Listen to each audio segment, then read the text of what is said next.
¿cómo sería ese orden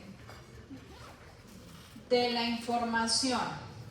Entonces, acá lo estoy haciendo con el mouse, queda horrible, pero bueno, no me queda de otra. La información ingresa al sistema. Cuando estoy diciendo que una información ingresa al sistema, ¿de qué modalidades estoy hablando? No, una cosa es que es una aferencia, es una entrada, eso es una, digamos que sería una redundancia, la entrada es una aferencia siempre. ¿Listo? ¿Qué información es la que entra? Sensitiva, sensorial. Entonces llega la información sensorial. ¿Qué tipo de información sensorial tenemos? Entonces, sensibilidad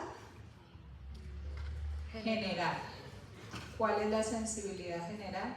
Perdonen la letra, pero es que no me da para tanto. Temperatura, dolor, ¿qué más? ¿Qué más? Tacto, que puede ser simple o discriminativo, ¿qué más?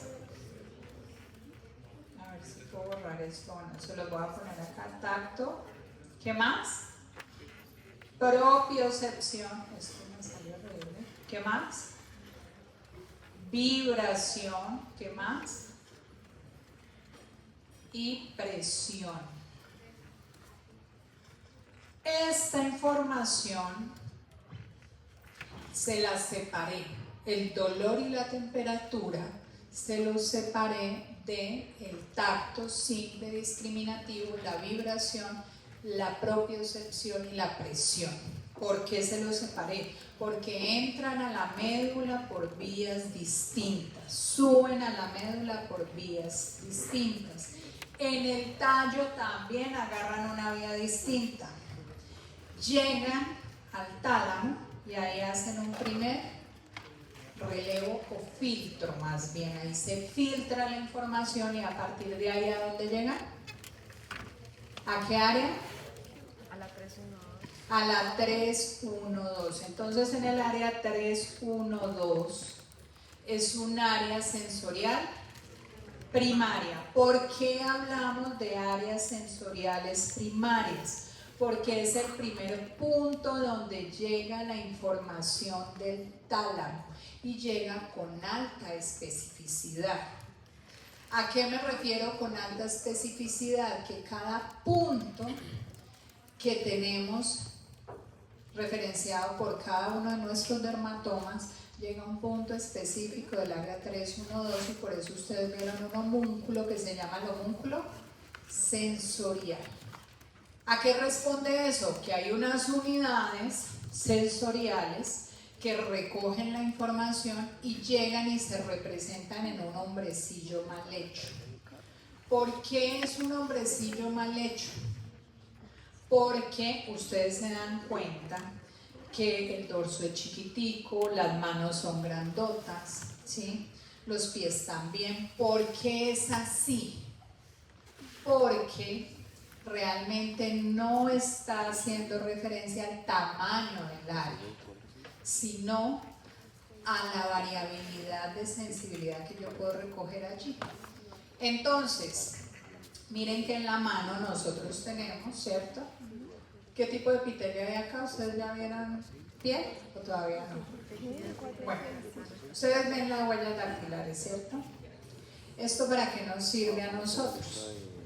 Para tener, si usted cuando veamos sensibilidad se van a dar cuenta que en los pulpejos de los dedos nosotros tenemos unos corpúsculos sensoriales. Los que entren por favor hagan silencio, ¿sí? Que ya empezamos la clase. Entonces, hace referencia al tipo de receptores que tenemos en la mano y a la densidad de receptores, es decir, cantidad de receptores por área, media en centímetros cuadrados. Entonces, ¿qué permite eso? Que el área de recepción de ese receptor, valga la redundancia, se solape con otro. Ventaja, que yo puedo distinguir la distancia, por ejemplo, de un punto de otro, y eso es algo que evaluamos al examen físico con un paciente. Entonces, yo pongo, por ejemplo, acá en la mano, 2 punticos al mismo tiempo, ¿sí? Y si los pongo al mismo tiempo, usted en el dedo debe estar en la capacidad de diferenciar que lo toqué con 2 puntos. Si yo hago lo mismo en la espalda, usted seguramente, incluso en un espacio, miren mis 2 dedos, en un espacio hay más o menos de 10 centímetros, incluso tocando simultáneamente en estos 10 centímetros, ustedes pueden decir que los toqué solo una vez. ¿Por qué? Porque la densidad de receptores en el dorso es menor. Por eso ustedes ven que el homúnculo es chiquitico, tiene un dorso chiquitico, ¿sí? Otra ventaja, miren que yo con las manos puedo saber formas, puedo reconocer formas.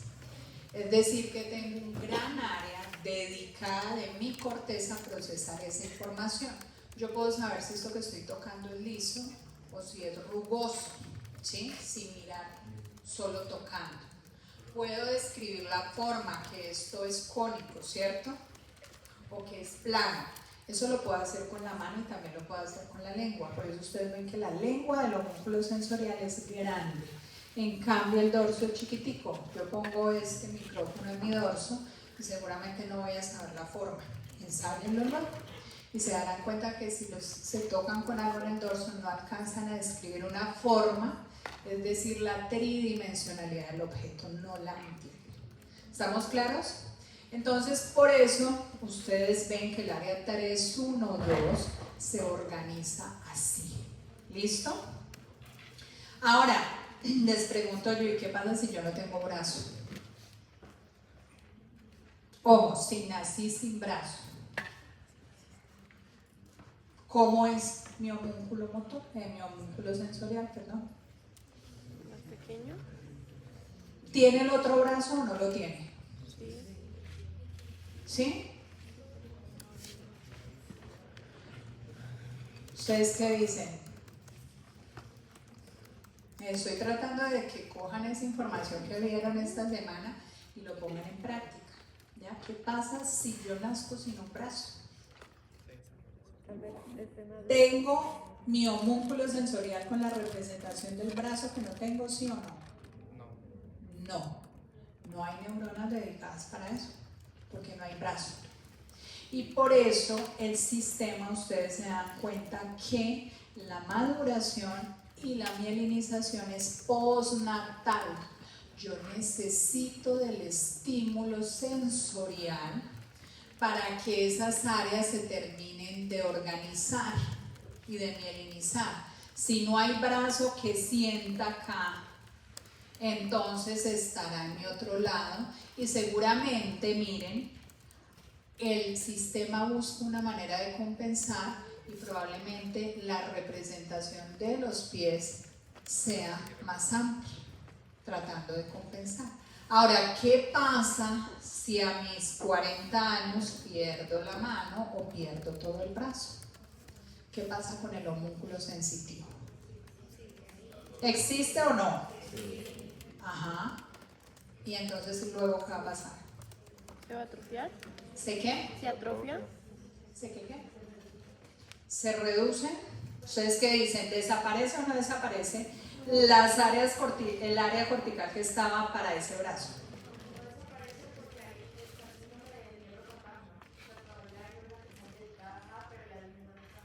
Ajá, entonces bueno, en principio lo que ocurre es que está la representación, pero los receptores incluso van a estar inflamados en el posoperatorio, ¿sí? Entonces el paciente puede tener dolor. Adicionalmente ahí están las neuronas dedicadas para recoger esa información, pero ya les empieza a dejar de llegar información. El paciente puede creer que tiene el brazo, ¿sí? Y que está moviendo el brazo, porque es que hay unas neuronas dedicadas para eso. ¿Eso podrá cambiar o no? El paciente a lo último se dará cuenta que no tiene brazo. Es como ustedes cuando se ponen un reloj. Si ustedes están acostumbrados a tener un reloj o un anillo o lo que sea, ¿sí? Ustedes finalmente se vuelve indistinguible de que tengan o no de que tengan el anillo, ¿cierto? Si tienen el anillo, pero ¿qué pasa cuando lo quitan un día? Sienten como si lo tuvieran, ¿cierto? Igual con el reloj, sienten como que me falta algo. ¿Qué pasa cuando ya llevan varios días sin el reloj? Luego terminan adaptándose a esa ausencia, ¿sí? Lo mismo pasa con el que le amputan el brazo. El homúnculo sensitivo va cambiando. Si hay bastante plasticidad, eso va a depender de la edad del paciente. Probablemente ese homúnculo va a cambiar y el paciente va a adquirir una nueva.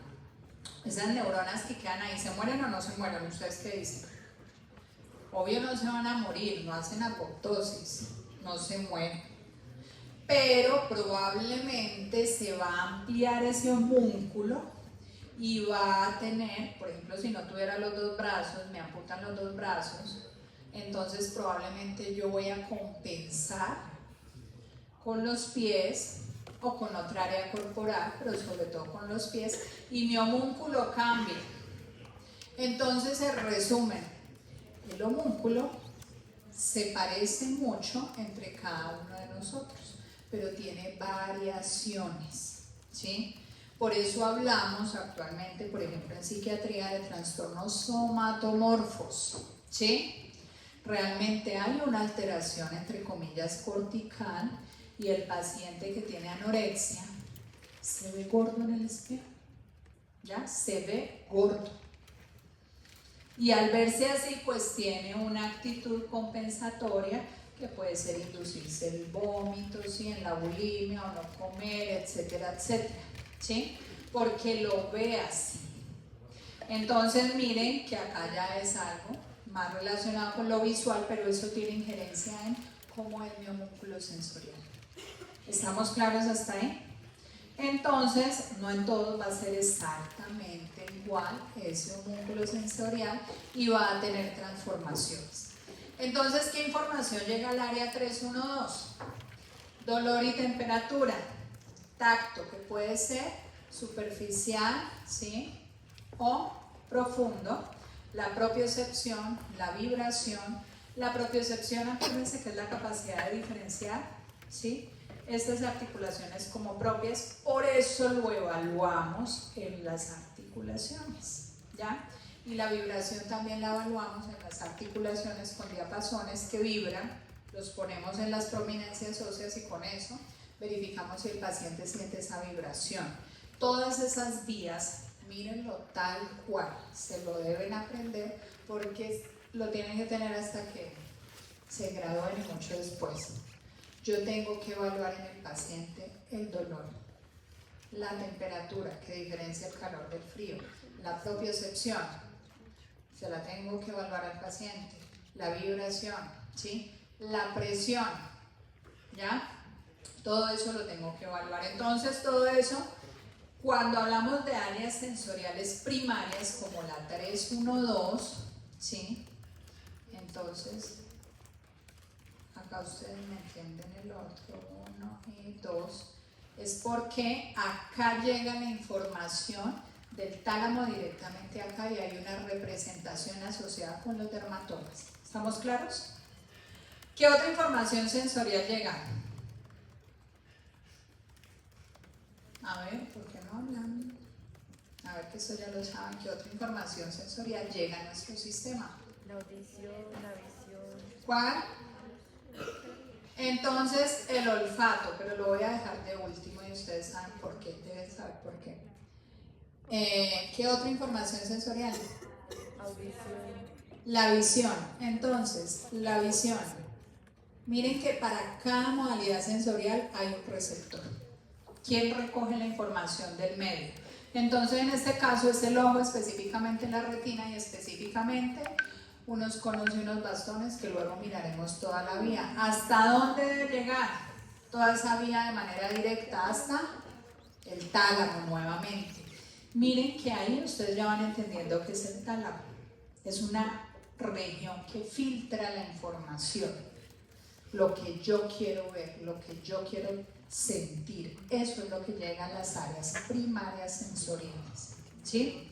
Entonces, Habrá un núcleo específico sensorial del tálamo, habrá un núcleo específico visual del tálamo y también hay un área visual, que es el área, ¿qué área? Área visual primaria.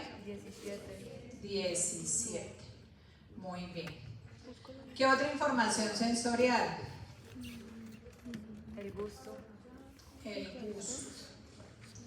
Entonces, ¿en qué parte del cuerpo se recoge la información del gusto? En la lengua, y la lengua está en la cabeza, ¿cierto? Entonces, ¿por qué les digo eso? Asócienlo así. Porque esta información va a llegar a un núcleo talámico donde se va a filtrar. Ese núcleo talámico está muy relacionado con toda la información que se recoge de la cabeza, ¿ya? Entonces, cuando vean tálamo van a ver en qué parte está ese núcleo, ¿sí? Está en el mismo sitio donde está el de la vibración, el de la propiocepción, el del tacto, pero más medial porque está en la cabeza. ¿De ahí para dónde va? Para el área primaria del gusto. ¿Cuál es el área primaria del gusto? 43. Muy bien, la 43. ¿Qué otra información sensorial me falta acá? Audición. La información auditiva. Entonces, ¿dónde están los receptores auditivos? En el oído interno, ¿cierto? Entonces ahí tenemos audición y equilibrio. Exacto, que eso es un poquito más mezclado porque tiene entrada y salida, es decir, que no es tan fácil, pero la sensación de posición en el cuerpo sí. Entonces la información auditiva se recoge en el oído interno y llega. Ojo que si esa información se recoge por la cabeza, ¿sí? Pues va a entrar es por el tallo cerebral, no por la médula espinal. ¿Estamos claros? Entra por el tallo y ¿a dónde debe llegar? A la 41. ¿A dónde? Al tálamo. Acuérdense que todo se filtra en el tálamo. O sea que van a ver en tálamo un núcleo específico para la audición. Y luego ese núcleo específico del tálamo, ¿a dónde manda la información? A la 41. Al área 41 y 42. ¿Listo? ¿Qué información me falta?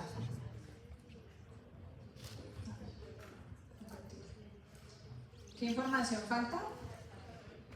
La olfatoria. Entonces, ¿por qué la olfatoria no la pasamos por el tálamo de primero? Ojo, la información olfatoria sí llega al tálamo, pero no como filtro primario.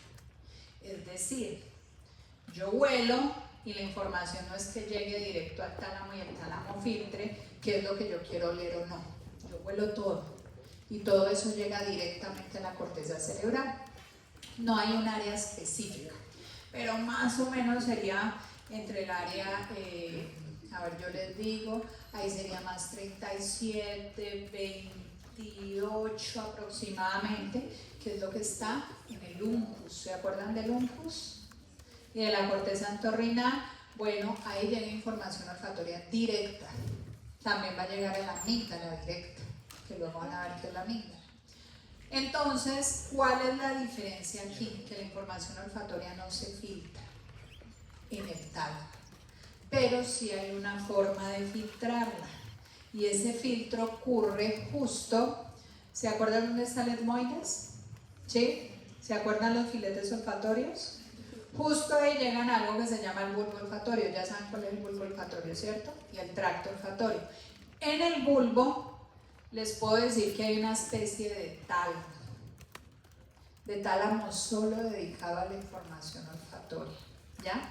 Y pues, ¿qué es lo que hay ahí? Hay unas interneuronas que me ayudan a filtrar la información olfatoria. Eso se llama el glomérulo olfatorio.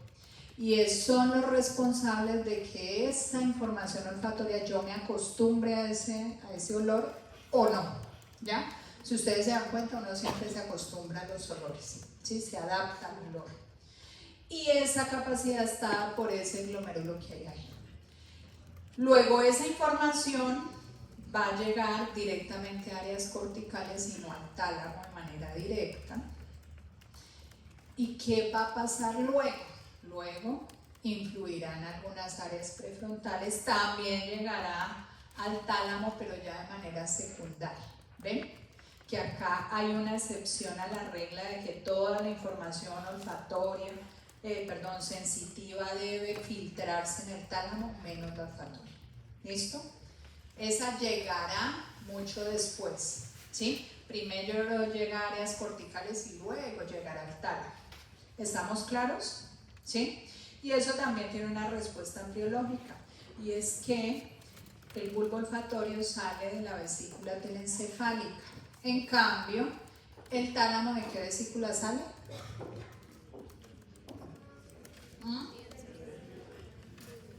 ¿De cómo? Ajá, muy bien. Entonces, esa es la otra razón. Entonces, pues hubo una forma biológica muy interesante de filtrar la información olfatoria que está ahí en ese bulbito olfatorio. Pero pues no podemos decir que hay un tálamo olfatorio, no digamos que funcionalmente se parece. ¿Listo?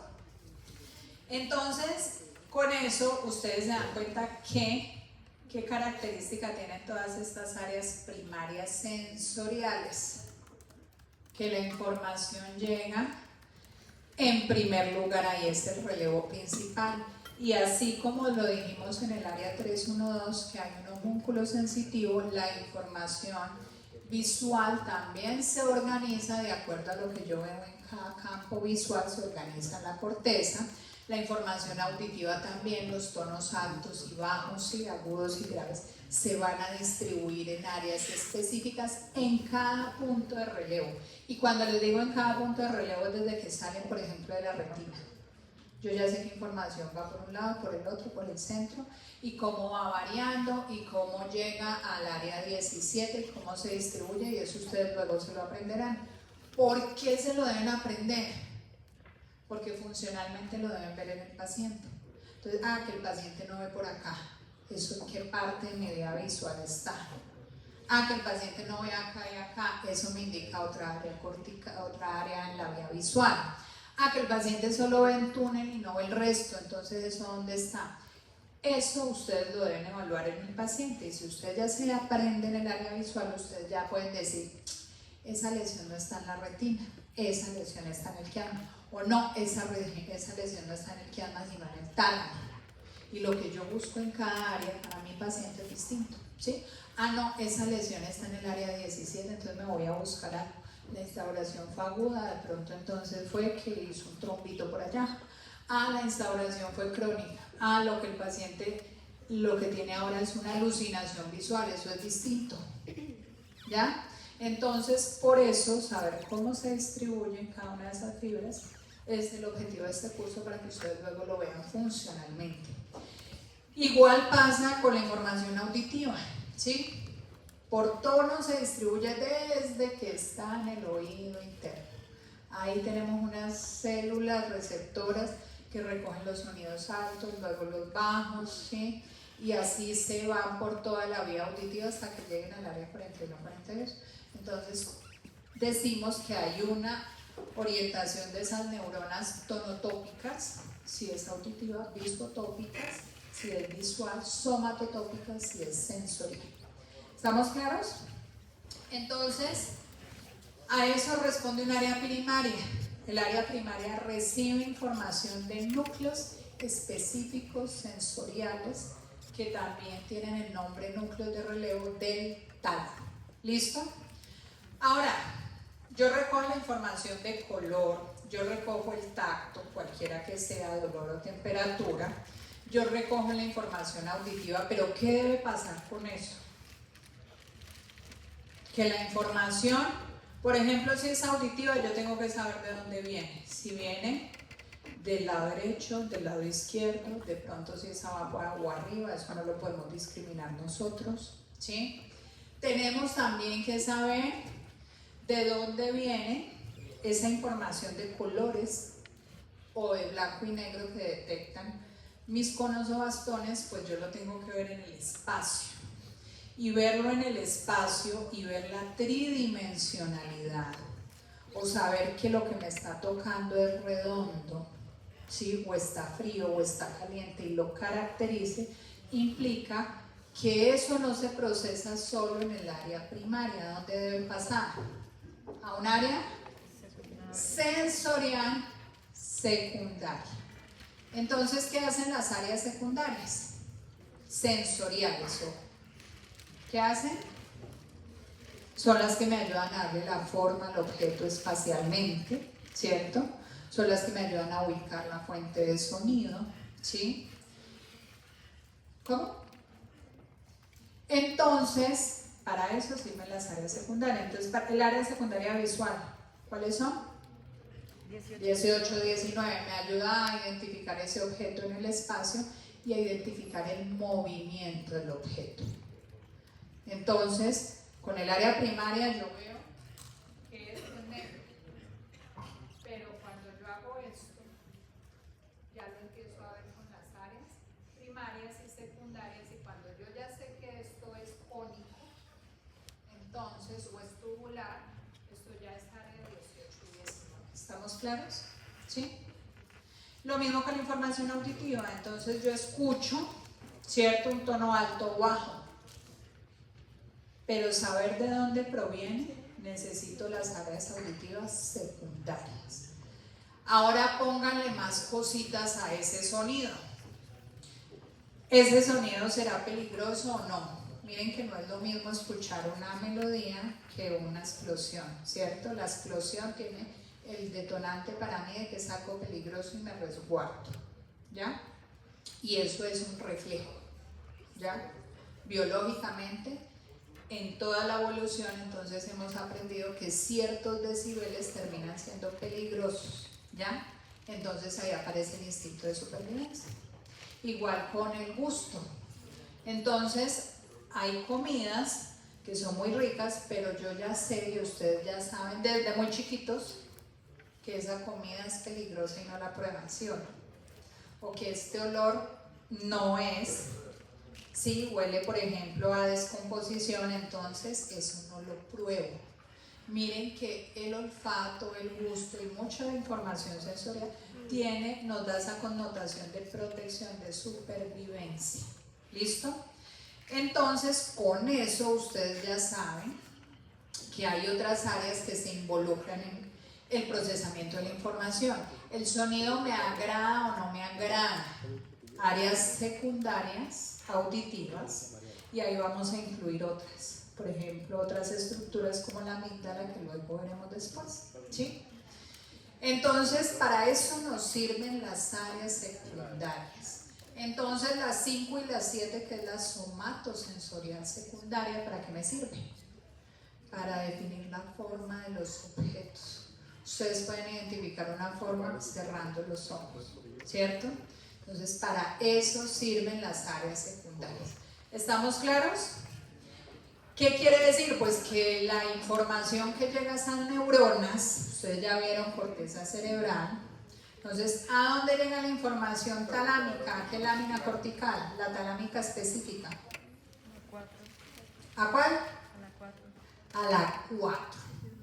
Por eso ustedes vieron que estas áreas que les puse acá, las primarias sensoriales, estas tienen una lámina 4 que se llama granular ¿qué?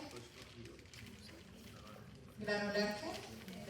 Interna, es grandota.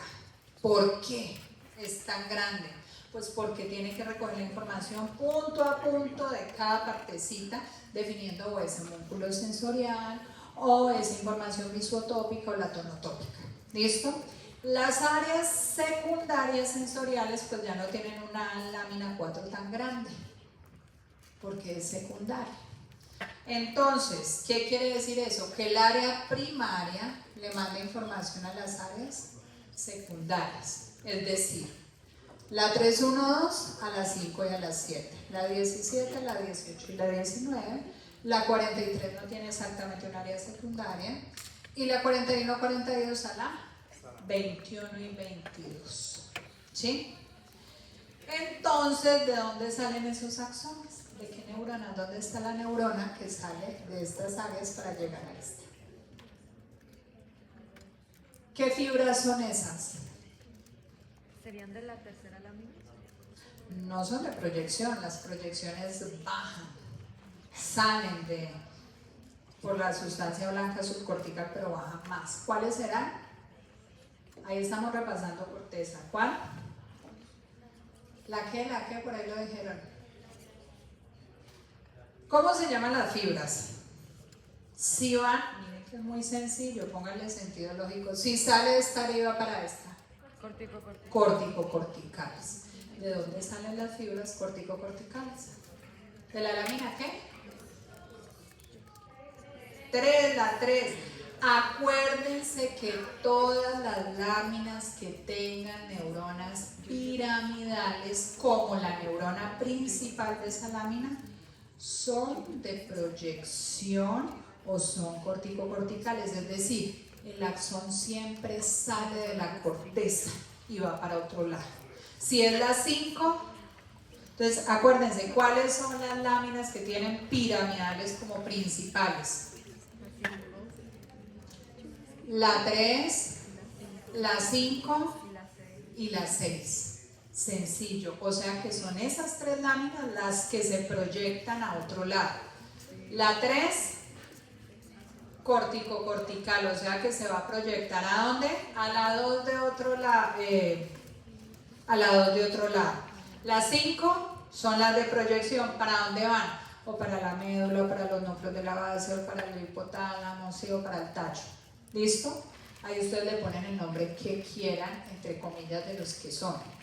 O córticos subcorticales, que es el nombre para todas, pero ahí tienen córtico-pónticas, córtico-nucleares, córtico-estriatales, ¿sí? Todas bajan y salen de las 5.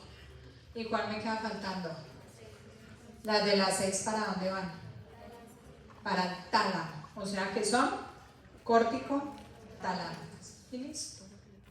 Eso nos deja ¿cuántas láminas? La 1, la 2, la 4, ¿sí? O sea que esas 3 láminas, ¿qué hacen? Reciben información. Y las neuronas que hay ahí en general son neuronas estrelladitas. Ahí la 4 recibe el tálamo y la 2 recibe de otras áreas corticales. Y la 1, pues ya sabemos que es una zona que nos sirve para regular la información en todas las áreas. ¿Estamos claros? Y así es corteza, mire qué facilito. ¿Ya? Y entendiendo eso, entonces ustedes ya saben esto. ¿De dónde va esta? De la lámina 3 a la lámina 2 de las sensoriales secundarias. O sea, 5, 7, 21, 22, 18, 19. ¿Listo? Y ahí yo ya entiendo cuál es la forma. Ahora, dentro del proceso en el que fluye la información, ¿qué debe pasar? Yo ya más o menos entiendo que estoy viendo, escuchando o tocando. Ahora, ¿qué debe pasar? Pónganle sentido lógico. Miren que no nos hemos salido de la organización básica del sistema nervioso central. ¿Ahí para dónde va esa información? ¿Para un componente asociativo? ¿Para qué? Un componente asociativo. Información asociativa. Y esa información asociativa va ¿de dónde a dónde? De la sensorial secundaria a dónde. ¿Y la terciaria cuál sería? Le voy a poner la M acá. ¿Por qué? Porque son áreas multimodales. Si ustedes se dan cuenta, las áreas secundarias son unimodal. Me refiero a sensoriales. ¿Qué quiere decir unimodal?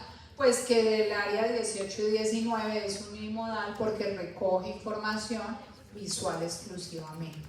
¿Sí? Entonces, unimodal sensorial secundaria, ¿cuál más sería? La 5, la 7, la 21, la 22. Cada una con información distinta. ¿Listo? Entonces, ¿qué hacen las multimodales? Me recogen la información sensorial, como su nombre lo indica, de varias modalidades sensoriales. Recoge la auditiva, recoge la somatosensorial, recoge la gustativa, recoge la auditiva y dígame qué áreas son estas, de cuáles estoy hablando. ¿Cuál? Por ahí la dijeron. ¿Cuál? 39, 40, le falta. La 8 no. Bueno, ahí sí. ¿Por qué la 21 y la 22 también? Entonces, estas están mal escritas, 39, 40, 21 y 22, ¿dónde están? En la cara lateral, en la transición temporoparieto-occipital. Esa área en nosotros, como primates humanos, tiene una gran importancia. Y dentro de la evolución podría decirles que es la que más salto evolutivo nos ha dado. ¿Por qué? Porque a raíz de ella apareció ¿qué? El lenguaje. ¿Listo? Entonces, obviamente no quiere decir que otros animales no tengan lenguaje, pero un lenguaje hablado como tal nosotros, ¿sí? Entonces ustedes van a ver si comparamos nuestra área de Wernicke, que ¿cuál es el área de Wernicke? Ojo, no solo es la 22, antes se creía que era solo la 22. Ahora se sabe que para todos, o para la gran mayoría, casi el 100% de la población, el área 40 y la 39 hacen parte del área de Wernicke. Pero van a haber diferencias en cada persona en el aporte que da el área 22 y el área 21. ¿Listo? A todo eso le llamamos el área de Wernicke y recoge información sensorial auditiva, ¿ya? Sensorial visual, sensorial, bueno, la somatosensorial general, gusto, y va a ser útil para emitir el lenguaje. Entonces yo ya puedo saber que lo que estoy escuchando es a través de un micrófono, puedo ver el micrófono y puedo tocar el micrófono. Y a través de esto yo ya me hago una imagen espacial, auditiva, ¿sí? Somatosensorial de la información del medio. Y todo esto es información que es consciente. ¿Estamos claros hasta ahí? Ahora, ¿yo qué hago con esta información? ¿A dónde la tengo que pasar? ¿A dónde? Miren que acá todo todavía sigue siendo muy sensorial. Ya tengo toda esa información. ¿Para dónde se va esa información?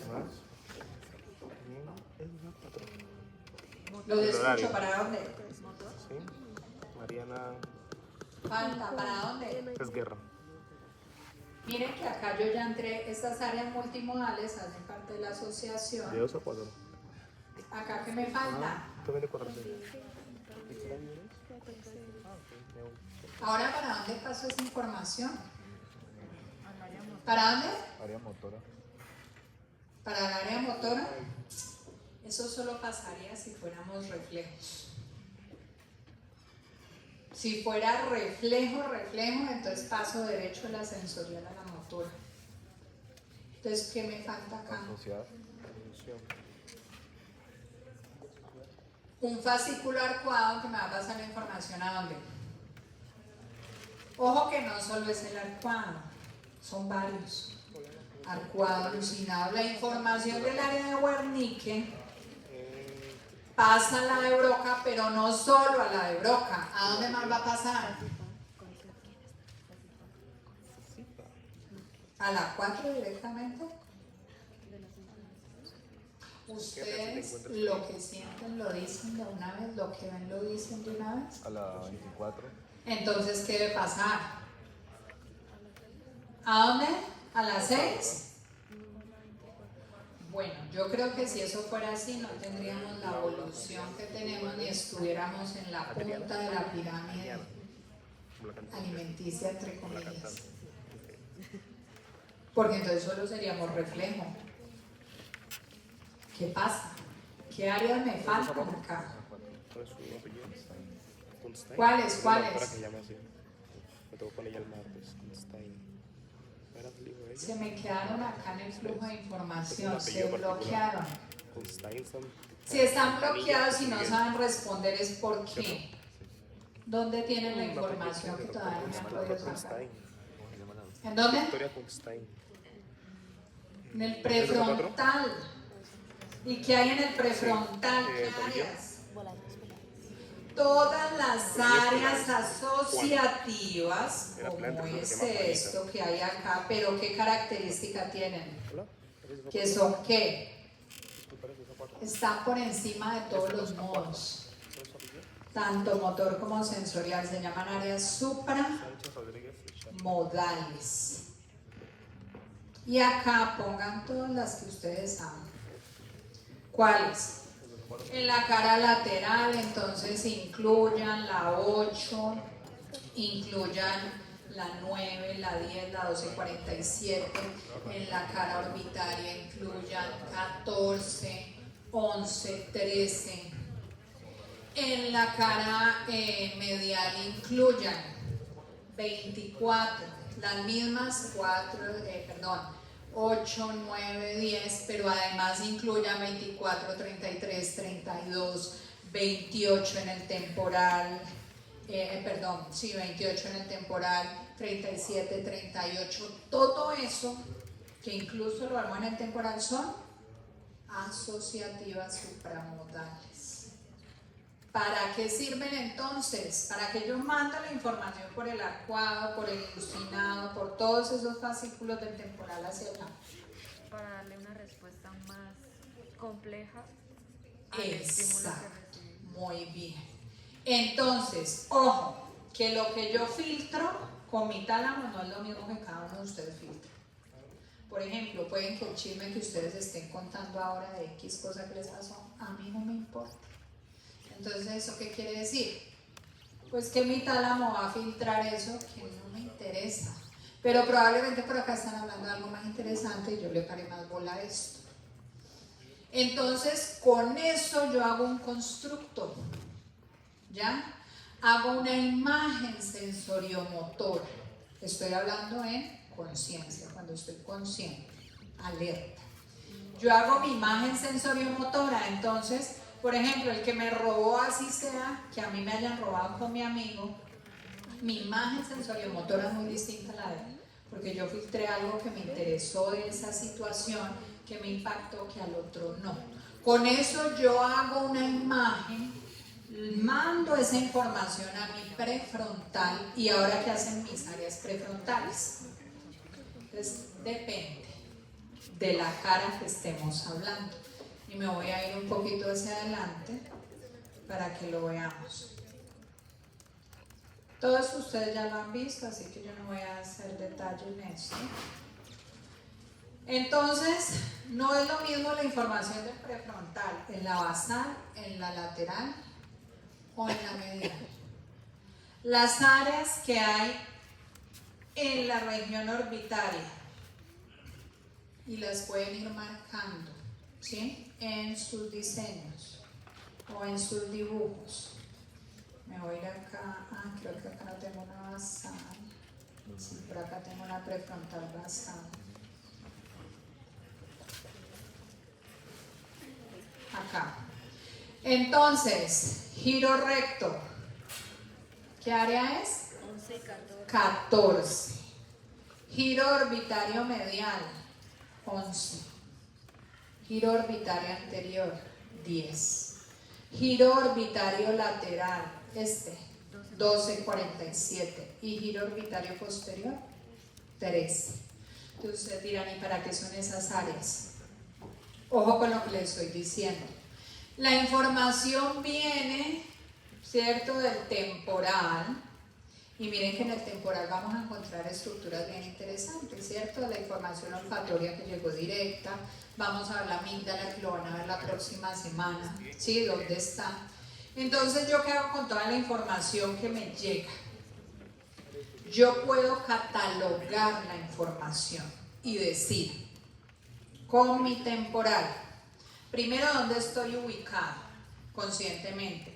Me robaron en la esquina de la universidad, frente a Carulla, ¿cierto? ¿Qué hora del día era? Todo eso lo hace temporal. ¿Listo? ¿A qué está oliendo en ese momento? Tal vez ustedes no sean conscientes del olor, pero luego un olor llegue y le recuerde esa situación. Entonces yo memorizo y me oriento espacialmente con el temporal, el hipocampo, todo eso. ¿Qué hace la amígdala? La amígdala cerebral les dice, eso es bueno, eso es malo, me gusta, no me gusta, ¿sí? Y con la amígdala yo decido lo siguiente. Miren que yo no he metido el prefrontal todavía. Con la amígdala yo digo, este man que me va a robar, en ese instante que me estoy dando cuenta que me van a robar, este man que me va a robar mide 1 metro. O sea que si yo mido 1,70, ¿qué puedo hacer? Pues arranco a correr o lo golpeo, ¿sí o no? No me dejo robar. Ah, pero si el man que me va a robar mide 2 metros y tiene una pistola, ¿ustedes qué creen que yo hago? Pues me dejo robar, a no ser de que yo esté entrenada en artes marciales, tenga mi buena masa muscular y me pueda defender, ¿cierto? Entonces tal vez en esa circunstancia, ¿qué hago? Ataco. Miren que ahí hubo 3 respuestas: o huyo, o me quedo quieto, me paralizo, o ataco. Esas 3 respuestas son básicas para sobrevivir. Y eso es lo que hago yo cuando recojo toda esa información sensorial. Ahora, con mis experiencias previas, identificando mi capacidad, yo me ubico en una pirámide, entre comillas. Estoy por encima suyo, estoy por debajo, y de acuerdo a eso, ¿qué pasa? Mi comportamiento cambia, ¿cierto? ¿Qué me ayudó a mí a definir mi comportamiento? Puede ser que el man que me va a robar sea un primo y yo lo vea, y en lugar de que me dé rabia o arranque, pues lo saludo, ¿cierto? Puede ocurrir, silencio, pueden ocurrir cosas como esa. ¿Listo? Entonces, ¿qué está haciendo mi prefrontal? Recoge toda esa información. Si yo no tuviera corteza prefrontal orbitaria, por ejemplo, ¿qué pasaría?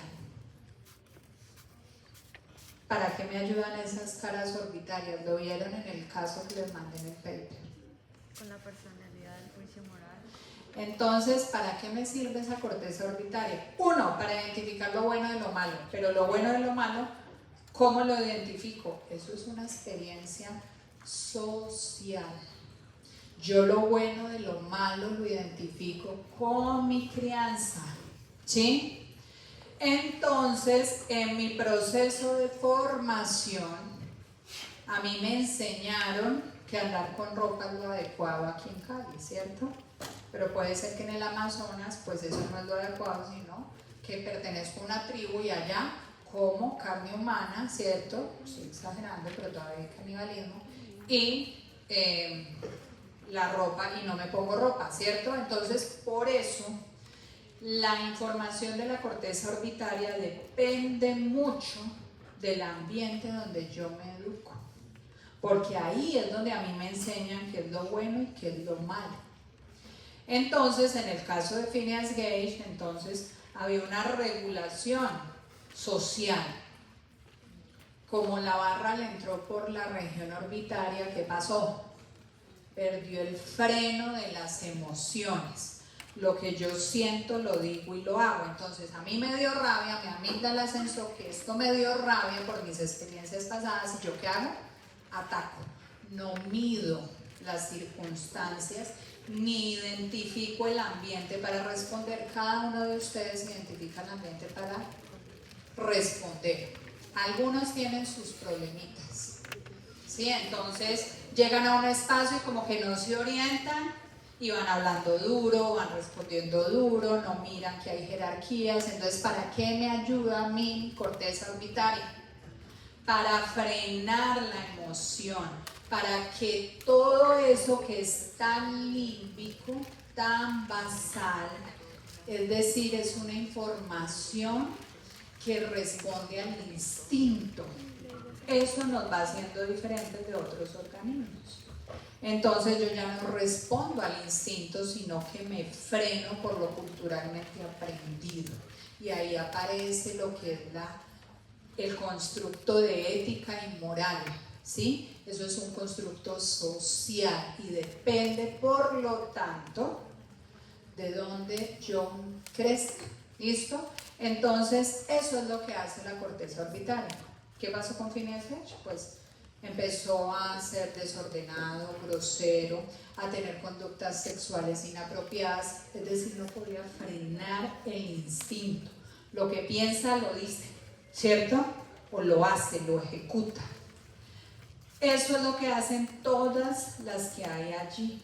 Ahora, que ahí llega información olfatoria directa, no.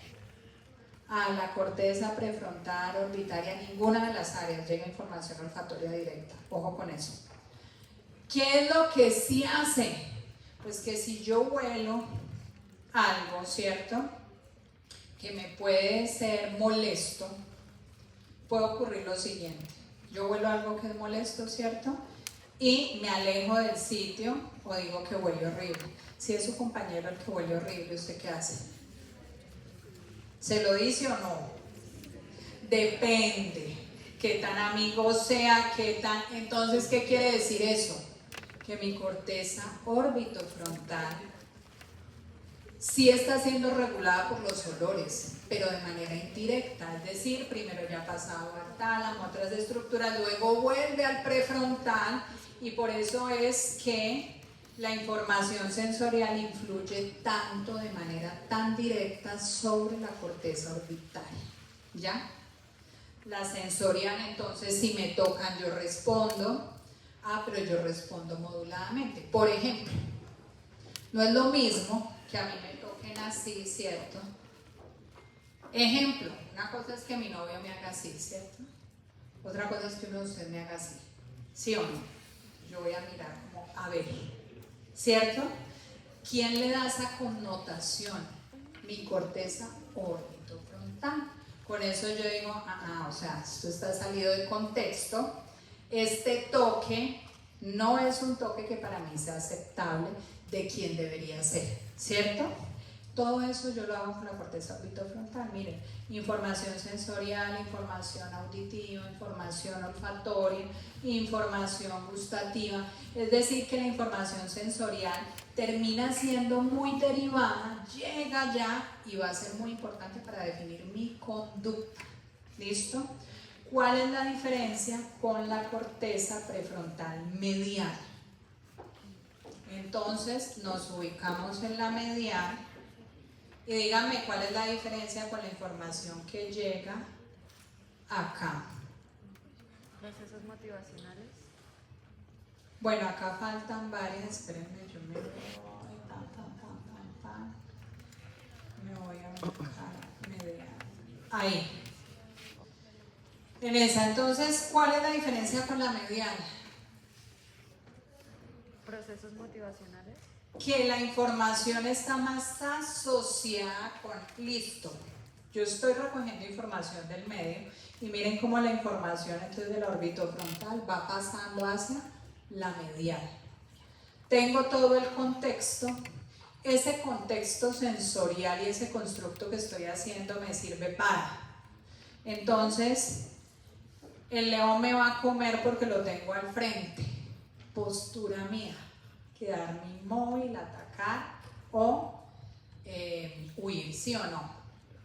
Pero a mí no me da la gana de huir, que me coma, ¿sí o no? Esa puede ser una respuesta. Eso es abulia. Ay, quiere hacer tal cosa, no quiero, ¿ya? Y eso se refleja en el rostro. Entonces la abulia es la falta de voluntad, no quiero hacer las cosas, ¿sí? Entonces la motivación es una característica de la corteza prefrontal medial. ¿Qué áreas hay ahí? Entonces, acuérdense que aquí, justo por debajo del rostro del cuerpo calloso, está el área 25. Se llama el área de las emociones puras, porque acá llega información sensorial, no tan derivada y sobre todo visceral. Es decir, que se asocia con esos sentimientos, esa emoción es algo un poco más mezclada, igual que la ínsula, la información que llega a los giros de la ínsula, también es multimodal, como el área 39 y 40 y 21 y 22 es multimodal, pero es más visceral. Entonces, ¿para qué me sirve? Cuando un paciente tiene, por ejemplo, una actividad eléctrica muy alta en la ínsula, empieza a sentir como, antes de que empiece la crisis, un malestar en el estómago, ¿sí? Como sentir maripositas en el estómago, muchos lo describen, ¿sí? O si está un poquito más hacia el lupus, empieza a sentir olores. A eso se le llaman crisis uncinadas. De acuerdo al tipo de crisis que presente, también podemos decir si están los giros largos o cortos de la ínsula, ¿sí? Pero eso es mucho más visceral. Por eso también hablamos que cuando nos enamoramos ustedes sienten como unas maripositas, ¿cierto? Esa información es más asociada con el área 25, ¿ya? Ahora váyanse un poquito más anterior, entonces seguimos con el área 24. El área 24 tiene dos funciones, es motora y es prefrontal también. Entonces es motora suplementaria. ¿Y a qué se refiere eso? A que es un área que me ayuda a corregir errores, y mírenlo también desde el punto de vista conductual para que lo entiendan como prefrontal. Es decir, siempre les hago el mismo ejemplo. Yo voy a enhebrar una aguja por primera vez. Si ustedes lo han hecho, se dan cuenta que ustedes pulen, miren el huequito, cierran el ojo para que puedan llegar al huequito más fácilmente, y si fallan, ¿qué pasa? Corrigen el error, cortan la puntica, afinan más el ojo y vuelven a insertarlo hasta que lo hacen. Eso implica dos cosas: que yo tengo que ser perseverante en el acto motor. Entonces, las alteraciones en el área 24 pueden ir desde el punto de no se me da la gana de perseverar, ¿sí? Es decir, soy plano, no quiero, no tengo voluntad, no lo quiero hacer. En el plano psiquiátrico puede ser el paciente que tiene un mutismo, no habla porque no se le da la gana, ¿ya? Entonces verán pacientes con esquizofrenia que hacen mutismo, ojo que eso va detrás de una idea también asociada. Si habla, de pronto explota el mundo, cosas como esas, ¿sí? Ahora, también puede ir del otro lado, persevera demasiado. ¿Qué es perseverar demasiado? Rumiar mucho la idea. Ejemplo, entonces yo rumio mucho la idea y sí, eso yo sí lo admito, entonces siempre pienso y repienso. Antes de tomar una decisión, me demoro un año pensando, ¿sí? Y lo pienso hasta que tomo la decisión. Eso es rumiar la idea, y la idea está ahí fija, y a lo último se vuelve nociva. También puede ser en el acto motor. El paciente que tiene, por ejemplo, un trastorno obsesivo compulsivo. En ese tipo de trastornos hay una obsesión, que es una idea, y hay una compulsión, que es un acto motor. Por eso acá hablamos del área 24, porque el área 24 es motora, pero también es prefrontal. Entonces, ejemplo, el paciente obsesivo compulsivo con la seguridad. Cierra la puerta y le pone seguro. Se va a la cama y se sienta en la cama y dice, yo sí cierro la puerta. Vuelve y se para y va a la puerta. Vuelve y la cierra y vuelve y se acuesta, y luego vuelve y se para y verifica si la puerta. Y eso lo puede hacer muchas veces.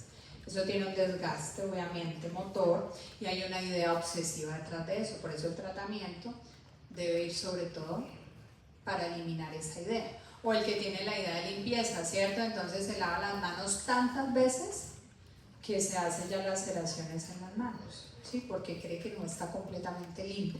Entonces miren que acá también hay una compulsión. Y en el espectro psiquiátrico hay otras patologías iguales. Entonces el paciente que hace una serie de movimientos ordenados pero sin propósito, ¿sí? Entonces, eso uno lo ve mucho en los pacientes con esquizofrenia, hacen una secuencia de movimientos y vuelven y la hacen, y vuelven y la hacen, y vuelven y la hacen, ¿sí?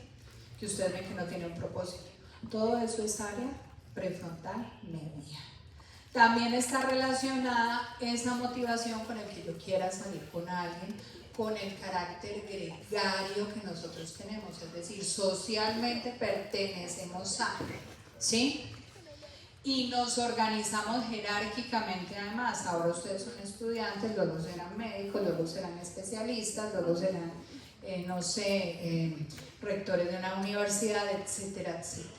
Entonces, si se dan cuenta de eso, en cada momento yo tengo un comportamiento distinto, ¿sí? Y también genero lazos con otros. Eso hace parte de las áreas prefrontales mediales, que están muy relacionadas con cómo se organiza uno socialmente. Entonces ustedes ven que en las hormigas está la reina, están las obreras, están los zánganos, etcétera, etcétera. Entonces, viendo toda esa organización, nosotros somos iguales, ¿ya? Y de acuerdo a eso nos comportamos. Entonces, esas áreas están muy relacionadas con esa información. Entonces, para que lo pongan ahí, giro del cíngulo, área 24, la 25 va acá en el rostro, acá más o menos hacia el cuerpo la 24 en toda la parte medial, pero miren que la parte más anterior de la rodilla está el área 32, la 33 está un poco más hacia acá, ¿sí?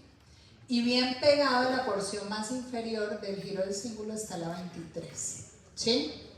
Entonces acá va 33 y 31, 32, 33 y 31 hacia este lado. ¿Listo? ¿Qué ven acá arriba? Pues en el giro frontal superior en la cara medial las áreas 4, 6, ¿sí? 8, 9, 10 que de la cara lateral pasan acá. La función de esas áreas es distinta en la cara lateral, así sea el mismo número, que en la cara medial. En la cara medial es lo que acabamos de decir. ¿Listo? ¿Ahí estamos claros? ¿Cómo? ¿Estamos claros con eso? Entonces, ¿qué pasa si a mí se me daña estas áreas? ¿Quién me las puede dañar? Por ejemplo, si se me ocluye la arteria cerebral anterior de un lado, es muy raro que se ocluyan ambas, puede llegar a ocurrir, ¿no? Entonces, si yo tengo un paciente con un ataque cerebrovascular isquémico y está ahí, ¿cierto? ¿Qué va a tener el paciente? Escríbanme. Acuérdense primero de lo motor. ¿Tendrá alguna alteración motora? ¿Cómo es el homúnculo motor en la cara medial? ¿Qué representación hay? Miembro inferior. O sea que ¿qué va a tener? Una pérdida de la fuerza, eso se llama hemiparesia. Si la fuerza se pierde completamente, se llama hemiplegia, pero acá como solo es una pierna se va a decir monoparesia o monoplegia. ¿Sí? ¿De qué pierna? ¿La del mismo lado o la del otro lado? La del otro lado. La representación de los esfínteres, ¿dónde está?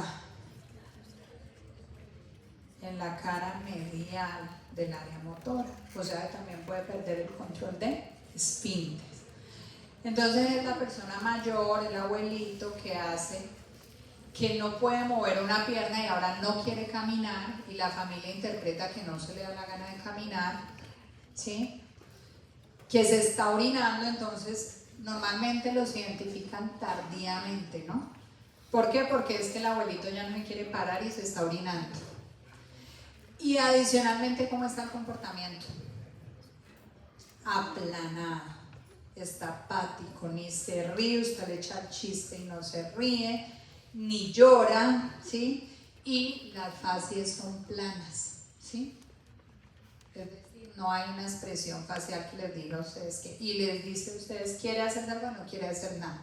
Esa es una lesión de la cerebral anterior. ¿Listo? Para que lo tengan en cuenta. Ahora, la información pasa de la cara medial ¿a cuál? A la lateral. Y en la lateral, ¿qué vamos a tener? Áreas prefrontales que están más asociadas con el cálculo, el raciocinio, más definida la personalidad, el área 10 está relacionada con lo que yo me proyecto a largo plazo. Entonces la imaginación sale mucho de esa área 10. Yo imagino y me proyecto a largo plazo con el área 10. Yo identifico que el otro piensa distinto que yo con el área 10. Y son las áreas prefrontales que más tarde terminan de mielinizarse. Por eso es que la conducta en los adolescentes es tan variable inicialmente, y cuando ya terminamos ese proceso, en las mujeres más o menos 18 años, en los hombres 21, hasta más. Entonces, ¿qué va a pasar ahí? Que ya hay una conducta un poco más establecida y predecible. ¿Listo? Entonces, todo eso son estas prefrontales. Y acá aparecen unas áreas premotoras y motoras. Miren que solo en el frontal están las áreas motoras. Entonces, ¿qué pasa? Que me voy a ir de toda esa asociación que ya hablamos a esta primera diapositiva que les había puesto acá. ¿Sí? Ahora, ¿para dónde va toda esa información? Yo ya me hice un contexto, ya pensé, racionalicé la información que escuché, oí, toqué. ¿Qué debe pasar ahora? Ahora actúo. Hago toda esa información un acto motor. Por eso lo que yo pienso también lo manifiesto, así ustedes no se den cuenta, con el cuerpo. ¿Sí? No es necesario que se estén moviendo. La expresión facial dice mucho de lo que están pensando. Hacia dónde estén mirando dice mucho de lo que están pensando. La forma en que tienen los hombros, en que caminan, la forma en que yo hablo, por ejemplo, en público, no es lo mismo en este público que en otro público. ¿Ya? Cada cosa cambia de acuerdo a lo que yo recoja del medio y a cómo interprete ese medio. Si para mí este medio es muy hostil y ustedes son muy cansoncitos y no paran de hablar, ¿mi conducta motora cambia o no? Tiene que cambiar. Tal vez entonces hable más fuerte, tal vez entonces sea más exigente y mi cara va a expresar algo distinto, ¿sí o no? Entonces, todo eso que estoy pensando, interpreté de lo que recogí del medio, ahora lo expreso a nivel motor. ¿Cómo? Entonces lo puedo verbalizar a través del área motora de Broca. Pero ojo que el área motora de Broca es área motora primaria o no. ¿Es primaria o no? No. Es un área secundaria. Entonces miren que ahora me voy al revés de las sensoriales. Ahora voy de las áreas secundarias a las primarias motoras. Así es el flujo de información. ¿Qué quiere decir? Que voy de la secundaria, que me organiza lo que voy a decir. Entonces, ¿qué hace el área motora de Broca o premotora de Broca para que lo entendamos mejor? Le da la entonación a lo que voy a decir, me ayuda a organizar las palabras, ¿sí? Que la sintaxis se conserve. Ojo que la sintaxis varía de acuerdo al idioma que hayan aprendido, ¿sí? Entonces acá también tenemos variaciones. No es lo mismo aprender una segunda lengua cuando estoy chiquito a cuando estoy adulto. Y les digo que tiene más ventaja aprenderlo cuando estoy adulto, ¿sí? Porque los circuitos que hago son distintos. Cuando estoy pequeñito terminan siendo los mismos. O sea que si están en el mismo área y esa área se daña, pierdo los dos idiomas. Pero si lo aprendo un poquito después, puedo reciclar, ¿sí? Entonces, pero obviamente es mucho más fácil aprenderlo chiquito, ¿no? O sea, uno nunca está aprendiendo algo pensando que le va a dañar. O sea, que aprendan lo chiquito. Total, con esto les quiero decir que ¿qué hace el área 6? También me organiza la secuencia de movimientos antes de que yo los haga. Eso quiere decir que el área 6 siempre tiene que estar activa. ¿Por qué? Porque yo siempre estoy planificando y acuérdense que nuestro sistema es predictivo. ¿Qué quiere decir? Que cuando yo veo que el man de allá a tirar la pelota, yo ya estoy en mi área 6 organizando la secuencia de movimiento de acuerdo a cómo veo la disposición corporal de él. ¿Cuál es la ventaja del otro? ¿O qué podría hacer el otro? Engañarme, y es lo que se hace cuando se juega fútbol o cualquier otra cosa, ¿no? ¿Sí? Incluso en el comportamiento diario. Si yo no quiero que el otro prediga lo que yo voy a hacer, entonces yo trato de engañar, ¿sí? Entonces por eso ustedes ven que el arquero, los que están al frente en el tiro libre, siempre se están organizando, o el del penalti, viendo cómo achica el arco, ¿cierto? Lo mismo pasa, ¿cierto? El otro hace un juego, yo trato de adivinar, área 6 activa, y cuando yo adivino, ejecuto el movimiento. Entonces, área 6 o área de Broca organiza la secuencia de lo que digo, de cómo me voy a comportar. ¿Y qué hace el área 4? Ejecuta ahora sí directamente hacia la médula espinal del tallo.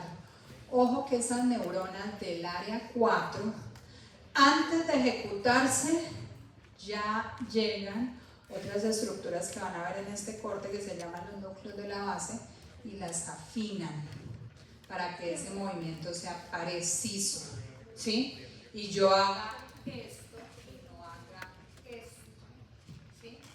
No me mueva en diferentes arcos para agarrar esto. Mi movimiento preciso de esas neuronas del área 4 lo que van a hacer es que yo llegue acá, pero ellas previamente han sido afinadas por otras estructuras que se llaman los núcleos de la base. ¿Listo? No solo lo motor, también si yo voy a decir algo, significa que cognitivamente debo tener muy bien organizaditas las palabras que voy a decir. Para eso también los núcleos de la base me van a ayudar, ¿sí? Entonces, miren que acá la información ahora llega de un área secundaria a un área primaria que ejecuta, y tenemos el área 24 que me va a ayudar a corregir constantemente. ¿Qué quiere decir? Que si yo voy caminando y el piso está liso, yo inmediatamente corrijo mi movimiento, amplío mi base de sustentación y probablemente no dé un paso tan largo, sino que acorte los pasos. Eso no lo hago de manera consciente, a veces sí, pasa a la conciencia, a veces no, lo hago de manera automática, y eso siempre implica área 6, área 24 y área 4. Igual pasa cuando hablo. Entonces miren que toda esa información, después de procesarse en el prefrontal, va a tener una representación motora, siempre. Entonces, si yo soy mudo y no puedo hablar, ¿tendré área del lenguaje? Sí. ¿Tengo área de Broca? Probablemente sí, pero voy a hacer una representación a través de un lenguaje, que es un lenguaje de señas, ¿ve? Es decir, que también estoy haciendo, probablemente ya no será verbal, esa área de Broca esté un poco más atrofiada, entre comillas, o no atrofiada. Esas neuronas van a terminar supliendo algo más motor para hacer un lenguaje paraverbal. ¿Listo? Y así es que fluye la información en el círculo, en todos los círculos. Entonces, ¿entendemos cómo fluye la información en el sistema nervioso? ¿Sí? Muy bien, ¿tienen preguntas? ¿Pusieron todas las áreas? Entonces, rápidamente, para que ustedes vean acá, en la cara lateral, no me voy a esta, me gusta más. Acuérdense que el área 3, 1, 2 en el giro poscentral son como franjas. Acuérdense que no es solo lo que yo veo por fuera del giro, en la cresta. En el surco hay mucha más corteza. Por eso, ejemplo, no es lo mismo que yo ponga un alfiler en el surco central y lo pegue al giro precentral, a que lo pegue al giro precentral. ¿Me entienden eso o no? Si el giro viene así, y el giro viene así, y acá está el surco central, esto de acá, si esto es frontal, ¿qué área es? 4. Esto de acá, ¿qué es? 3, 1, 3. Acuérdense que es 3, 1 arriba en la cresta y 2. ¿Listo? En el giro precentral. No se les olvide que todo da giros, ¿ya? Y que ahí en el fondo, en ese surco, es donde más corteza hay. Entonces tenemos 3, 1, 2. Miren la 4 en el giro precentral. El área 6, la premotora, incluye parte del giro frontal superior y del medio. El área 8, la profe Daniela les habló, el área 8 no solo es motora para los ojos, también es prefrontal, porque con la mirada también hay un lenguaje, ¿sí? Y dice mucho de lo que pienso. Ahora, el área 9. Todos estos, miren que el área 8 y el área 9 alcanzan a entrar un poco al giro frontal medio. ¿Listo? La 10 solo frontal superior y la 10 tiene representación en las 3 caras. Acá si ustedes se van al giro triangular opercular y orbitario, acuérdense que el orbitario es la 1247. El triangular es la 45 y la 44 es justo, diríamos que está por abajito del área 6, ¿listo? Y en todo el giro frontal medio está el área 46, que es súper importante porque es de la memoria operativa. ¿Qué es la memoria operativa? Les había dicho hace unos días, es como una memoria RAM. Me trae por milisegundos la información para que yo la ordene. ¿Listo? Y aquí ustedes ya entienden cómo son estas áreas. Acuérdense que en el giro transverso de Hedge está la 41 y la 42. En el temporal superior está la 22 y en el medio la 21. En el polo del temporal la 38 y acá la 37, que es para el reconocimiento de rostros. O sea, yo reconozco un rostro con el occipital, pero saber de quién es el rostro, necesito la transición hacia el temporal. ¿Listo? Y acuérdense, lobulillo parietal superior, la 5 y la 7. El giro supramarginal es la 40, el angular es la 39. Y luego tienen las visuales, primarias y secundarias, 17, 18, 19. Espero que lo hayan marcado ahí en los modelos y en los dibujos que luego revisamos. Listo, chicos. Vamos a empezar con el quiz.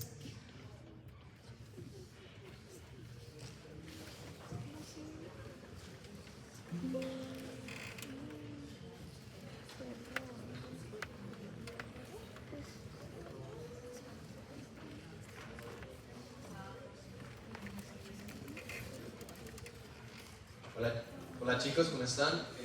Al final de la clase, si alguien falta por que lo marquen en la lista, por favor no se vayan a olvidar de eso porque pues, es muy importante, ¿listo?